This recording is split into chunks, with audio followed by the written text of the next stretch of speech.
So I was a normal kid. No, not normal, but a normal looking kid. But when I went into my teenage years, I like overnight I became 187 centimeters tall. I don't know the inch thing you have in America, but 187 centimeters. Tall guy. I still am a tall guy. But I was really, really skinny and tall, and I had acne, bad acne. Also, we didn't have that much money when I was a kid.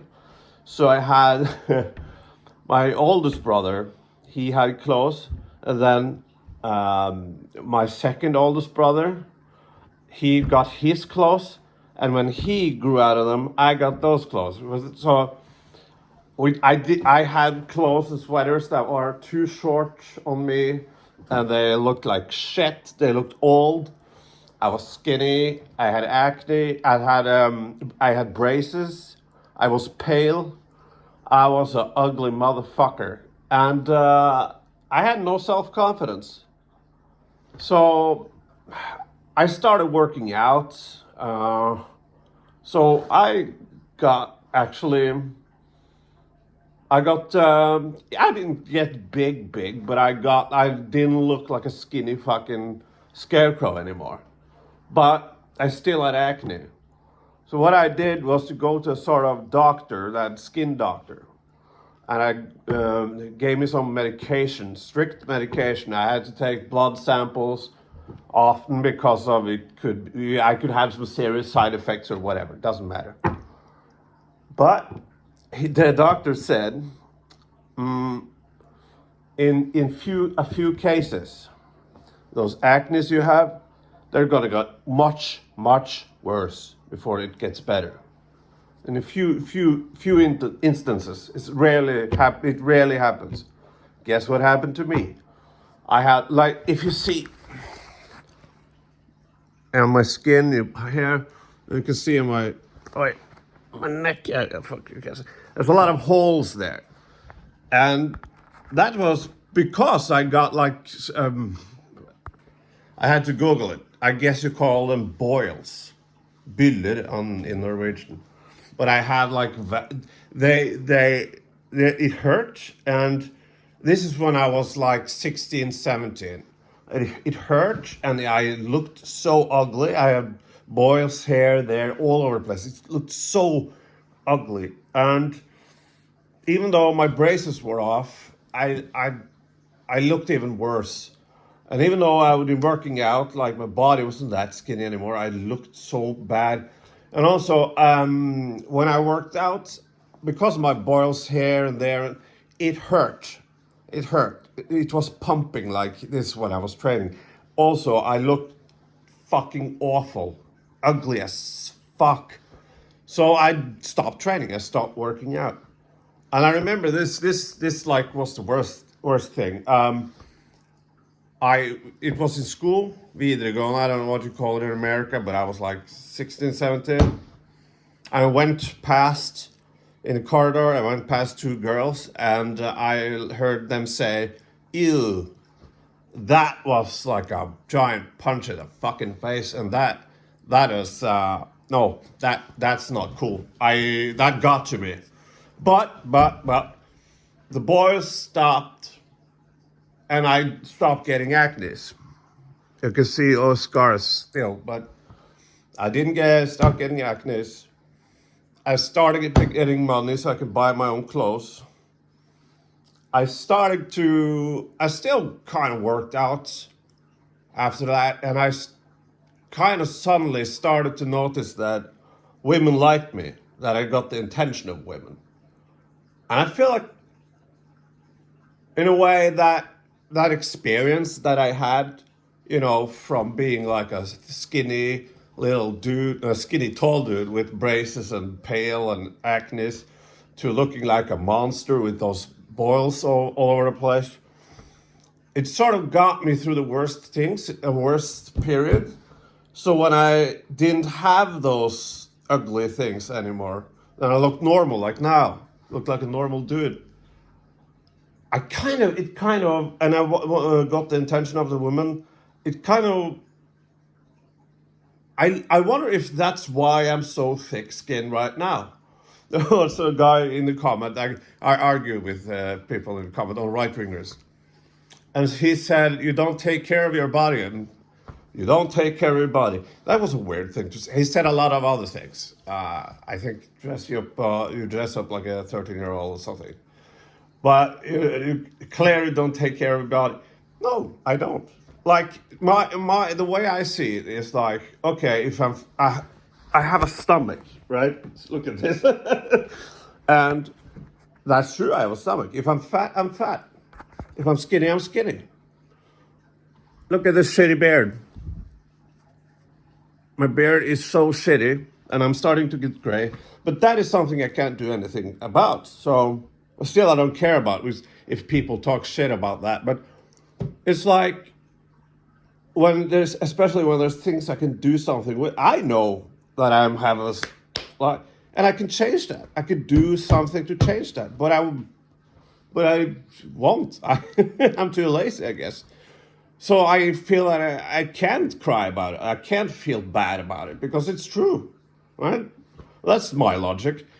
But for me, yeah, after all of that hell, I started to get noticed by girls, and I moved to Bergen, which is second largest city in Norway, and went to some sort of art school, some sort of school. But I got laid. And now it's sort of dry, but I don't go out that often. But I still get laid when I go out, like, on the pub or whatever. I don't like going out like clubs or something. I never liked clubbing. I never liked it. But I'm a bar guy. I love sitting at a bar and talking. And I still get but I have had so many crappy one-night stands throughout my life. You know what? Would you call someone a fuck boy or whatever to call them now? Like I sort of was. Yeah, sure, but for me at least, one-night stands are mostly just awkward because you're drunk, right? And you don't know each other because you've just started hooking up and you don't know what the other person likes and etc. And sometimes can't get it up or couldn't. I don't do one night stands anymore. For me it's okay just like to okay, she likes me, that's enough. I don't need to go home with her because as I said it's like 90% just awkward. So I'm done with that. Anyway, it's I think that hell I went through made me confident, and confidence that many others don't have. And I also drank and fucked around and took some drugs here and there. And like I had fun in my early 20s, and I sort of have this love for underdogs and love for people that are different. And I think that those people also see me as like, I'm so comfortable in my own body. I'm so comfortable with being me. So I kind of became the king of the underdogs. So sometimes I get into that role. I'm like, because they come to me, because there's people that are shy or something, but I talk to them. The people, you see them are shy and you just go and talk to them. And you create some sort of bond.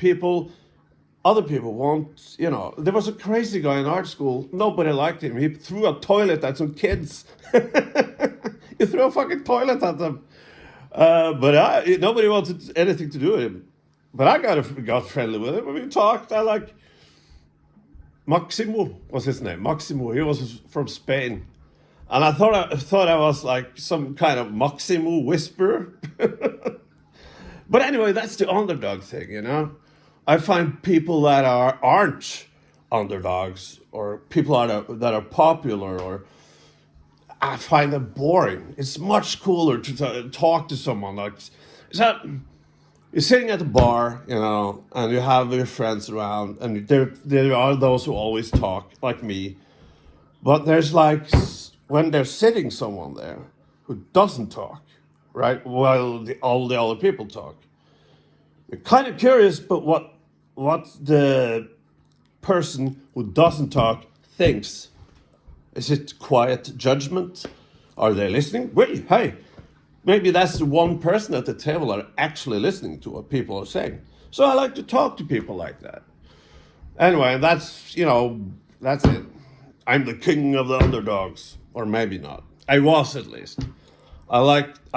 King of. That's a sort of a joke, but I attracted shy people and people with some issues, introverts, especially introverts, because I'm both. I'm extroverted in a way that I can talk to people. I have no fear in talking to people, being myself.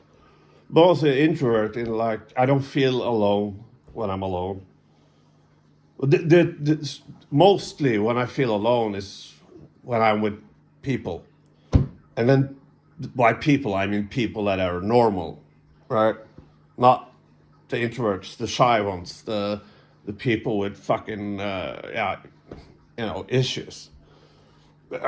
If they're like an axe murderer, no, I don't want. I talked to a vampire once. I just tell that. So I went to a sort of party, and I had a suit on. I don't know why. I just took a suit on. I'm gonna go with a suit today. So I stood there, and there was this guy with long black hair who called Vladimir or something, and he talked like really silent. And I asked him, "Hey, what are you doing?" "I'm a vampire." And I was, "Oh, really? You're a vampire? All right. How does that work?" He had on his finger, he has a sort of metal claw that is so he did whatever to people and drank their blood. So I stood there with a beer in my hand and a suit, and I thought, "Oh, all right, that's interesting, huh? Well, I like to drink alcohol." But people like that, those people are fucking interesting. I don't know if he, was gonna suck my blood or something, maybe. But yeah, that vampire guy, that was fun. Anyway, bye.